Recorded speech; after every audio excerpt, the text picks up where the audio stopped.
Hard hitting vlogs. Hello friends, video शुरू करने से पहले आपसे एक रिक्वेस्ट है कि वीडियो स्किप ना करें, पूरा वीडियो देखें जिससे कि आप फैक्ट एंड फिगर से रूबरू हो सकें। दोस्तों, आज के हमारे वीडियो का टॉपिक है महारानी दिया कुमारी की 5 राजनीतिक खूबियाँ। क्या वसुंधरा का विकल्प बना सकती है बीजेपी? दोस्तों, राजस्थान बीजेपी में पूर्व मुख्यमंत्री वसुंधरा राजे सिंधिया के सितारे गर्दिश में हैं। पिछले कुछ दिनों के घटनाक्रम इशारा कर रहे हैं कि महारानी का राजनीतिक खेल खत्म हो चुका है। पार्टी उनकी जगह नया नेतृत्व तैयार करने के मूड में है। प्रधानमंत्री मोदी की सभा में जिस तरह प्रदेश की 2 महिला नेताओं को तवज्जो मिली, क्या वो वसुंधरा के लिए इशारा था? क्या वसुंधरा का विकल्प बन सकेंगी दिया कुमारी? क्या दिया कुमारी की राजस्थान में राजनीतिक ताकत कितनी है? दिसंबर 2018 में जब बीजेपी के तत्कालीन अध्यक्ष अमित शाह दिया कुमारी और उनकी मां पद्मिनी देवी के जयपुर आवास पर पहुंचे थे, तब से अटकलें लगनी शुरू हो गई थीं कि महारानी का भविष्य पार्टी में उज्जवल दिख रहा है। पर बुधवार को पीएम मोदी की सभा में जिस तरह महारानी दिया कुमारी को तवज्जो मिली, उन अटकलों को और हवा मिल गई। हालांकि ऐसी संभावनाएं मीडिया में राजनीतिक विश्लेषक पहले से ही लगा रहे थे। अब उन संभावनाओं पर मोहर लगने का इंतजार है। आखिर क्या कारण है कि महारानी दिया कुमारी पर पार्टी दांव लगा सकती है? दोस्तों, आनंदपाल प्रकरण में राजपूतों की नाराजगी की वजह से पिछला विधानसभा चुनाव मामूली वोटों के अंदर से बीजेपी हार गई थी। इस बार बीजेपी ये गलती दोबारा नहीं करना चाहती है, इसलिए राजपूत वोट बैंक को फिर से मजबूत किया जा रहा है। नेता प्रतिपक्ष के पद पर भी राजेंद्र सिंह राठौर को बैठाकर बीजेपी ने राजपूतों को संदेश पहले से दे दिया था। वसुंधरा से किनारा करने के बाद बीजेपी अब राजस्थान में पार्टी के संस्थापक और कद्दावर नेता भैरव सिंह शेखावत की विरासत को फिर से जिंदा करने में लगी हुई है। खचरी आवास में बार बार बीजेपी के बड़े नेताओं का जाना इसका सबूत है। दरअसल राजस्थान में राजपूत करीब 14% हैं, जिनका 60 विधानसभा सीटों पर असर है। जयपुर, जालोर, जैसलमेर, बाड़मेर, कोटा, उदयपुर, चित्तौड़गढ़, अजमेर, नागौर, जोधपुर, राजसमंद, पाली, बीकानेर और भीलवाड़ा जिलों में राजपूत वोटों की नाराजगी किसी भी पार्टी के लिए भारी पड़ सकती है। वैसे तो बीजेपी के पास कई राजपूत नेता हैं राज्य में, जिनमें केंद्रीय मंत्री गजेंद्र सिंह शेखावत, पूर्व केंद्रीय मंत्री और सांसद राज्यवर्धन सिंह राठौड़ आदि प्रमुख हैं। पर सांसद दिया कुमारी की बात अलग है। महारानी गायत्री देवी की विरासत भी उनके पास है। बीजेपी उन्हें महत्वपूर्ण जिम्मेदारी देकर राजपूतों में संदेश दे सकती है। दोस्तों, हिमाचल प्रदेश में विधानसभा चुनावों में राजपूत वोटों को लुभाने के लिए बीजेपी प्रत्याशियों के समर्थन में प्रचार के लिए दिया कुमारी को उतारकर पार्टी ने संदेश पहले ही दे दिया था कि राजस्थान के राजपूतों के लिए उनका इस्तेमाल किया जाएगा। राजस्थान के बीजेपी नेताओं में वह इकलौती महिला नेता हैं जिन्हें हिमाचल प्रदेश के चुनाव प्रचार में उतारा गया था। दोस्तों, नंबर 2, महारानी के खिलाफ महारानी।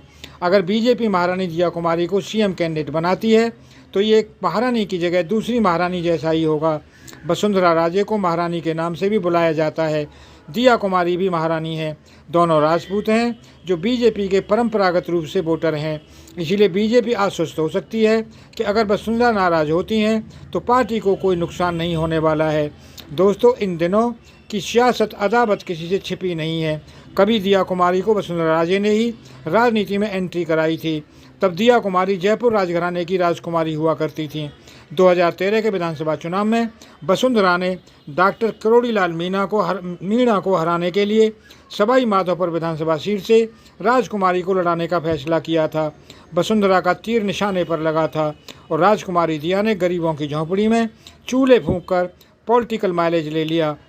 राजघराना बनाम राज्य सरकार के बीच का संपत्ति विवाद में दोनों महारानियां आमने सामने आ गईं। 2018 में वसुंधरा ने दिया कुमारी का टिकट काट दिया। यही महारानी दिया कुमारी के लिए वरदान साबित हुआ। पार्टी हाईकमान ने उन्हें सांसद का टिकट दे दिया। तब से महारानी का सितारा बुलंदियों पर है। दोस्तों, नंबर 3, मेवाड़ जो जीतता है वही राजस्थान पर राज करता है। मेवाड़ के राजसमंद से महारानी दिया सांसद हैं। जनता के बीच रहकर उन्होंने मेवाड़ में अपनी जगह बना ली है। राजस्थान की राजनीति में माना जाता है कि जो मेवाड़ जीतता है वो राजस्थान पर राज करता है। महारानी दिया ने सांसद के रूप में अपने कामकाज से मेवाड़ के लोगों का दिल जीत लिया है। दोस्तों, राजस्थान विधानसभा चुनावों के 2013, 2008 और 2003 के आंकड़े बताते हैं कि जिस पार्टी को मेवाड़ में सबसे ज़्यादा सीटें मिली हैं उसी की सरकार बनी है। दोस्तों, जैसा कि आप जानते हैं कि नंबर 4 पॉइंट है साफ सुथरी छवि और बीजेपी के हिंदुत्व को धार देने वाली भाषा। दोस्तों, महारानी दिया को मुख्यमंत्री बनाकर पार्टी हाईकमान वसुंधरा से अपना हिसाब चुकता कर सकती है। कई बार ऐसे मौके आए हैं जिनमें पार्टी हाईकमान और वसुंधरा के बीच मतभेद खुलकर सामने आए हैं। जयपुर राजघराना कछवाहा राजपूतों का रहा है। महारानी दिया कुमारी कई बार ये दावा कर चुकी हैं कि उनका वंश श्री राम के बेटे कुश के 399वीं पीढ़ी है। पिता भवानी सिंह को 1971 के भारत पाक युद्ध में पराक्रम दिखाने के लिए याद किया जाता है। तब उन्हें अदम्य साहस और वीरता के लिए महावीर चक्र से सम्मानित किया गया था। महारानी दिया कुमारी का परिवार कांग्रेसी रहा है, पर दिया कुमारी हिंदुत्व और राष्ट्रवाद पर जमकर बोलती हैं। उन्होंने एक बार ताजमहल पर अपने खानदान का दावा ठोंक दिया था। उनका कहना था कि उनके पास ऐसे डॉक्यूमेंट हैं जिससे साबित होता है कि ये जगह हमारी है। मुगल काल में हमारे परिवार का महल और ज़मीन पर कब्जा कर लिया गया था। महारानी दिया कुमारी पर भ्रष्टाचार के कोई आरोप नहीं है और कुल मिलाकर उनकी छवि भी साफ सुथरी है। दोस्तों, अंतिम पॉइंट 5, वसुंधरा के बगावती तेवर के मुकाबले दिया पर पार्टी हाईकमान का भरोसा। दोस्तों, राजस्थान की राजनीति में वसुंधरा राजे सिंधिया के बगावती तेवरों से पार्टी में उनकी स्थिति खराब होती रही है। अभी हाल ही पूर्व विधानसभा अध्यक्ष कैलाश मेघवाल के आरोपों के पीछे भी वसुंधरा का हाथ बताया जा रहा था। इसके पहले भी कई बार पार्टी की मीटिंग से गायब रहना और पार्टी से अलग अपनी यात्रा निकालने आदि का आरोप उन पर लगता रहा है। यही कारण रहा कि कभी भी पार्टी हाईकमान की चहेती नहीं बन पाई। लगातार उनकी दबाव वाली राजनीति से पार्टी परेशान रही है। इसके ठीक उलट महारानी दिया कुमारी टॉप नेतृत्व के साथ कदम मिलाकर चल रही हैं और पार्टी का भरोसा जीतने में कामयाब हुई हैं। दोस्तों, अगर आपको वीडियो पसंद आया हो तो चैनल को सब्सक्राइब करें, वीडियो को लाइक करें, ज़्यादा से ज़्यादा शेयर करें। आप लोगों का बहुत बहुत धन्यवाद। Thank you very much.